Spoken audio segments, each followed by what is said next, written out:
বাংলাদেশের মঞ্চাঙ্গনের প্রসিদ্ধ প্রতিষ্ঠান প্রাচ্যনাট নতুন নাটক মঞ্চে আনছে। ২০ জানুয়ারি সন্ধ্যা ৬টা ৩০ বাংলাদেশ শিল্পকলা একাডেমির পরীক্ষণ থিয়েটার হলে মঞ্চস্থ হবে এই নতুন নাটক। গিনিপিগ শিরোনামের নাটকটি লিখেছেন প্রখ্যাত নাট্যকার মামুনুর রশিদ, নির্দেশনা দিয়েছেন সাখাওয়াত হোসেন রেজভী। নাটকটির অভিনয় শিল্পীরা প্রায় সবাই নবীন। প্রাচ্যনাট স্কুল অব অ্যাক্টিং থেকে ৬ মাসের থিয়েটার প্রশিক্ষণ কোর্স সম্পন্ন করেই এইসব অভিনয় শিল্পীরা নতুন নাটকটিতে অভিনয় করেছেন। নাটক মঞ্চস্থ হওয়ার আগে একটি অনুষ্ঠানের আয়োজন করা হয়েছে।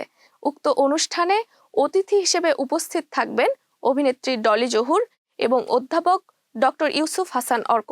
নাট্য প্রদর্শনী ছাড়াও ওই দিন মিলনায়তনের বাইরে থাকবে উন্মুক্ত পোস্টার প্রদর্শনী। গিনিপিগ নাটকটি বাংলাদেশের আর্থ-সামাজিক এবং রাজনৈতিক প্রেক্ষাপটে রচিত একটি তীব্র ব্যঙ্গাত্মক বা স্যাটায়ার ধর্মী নাটক।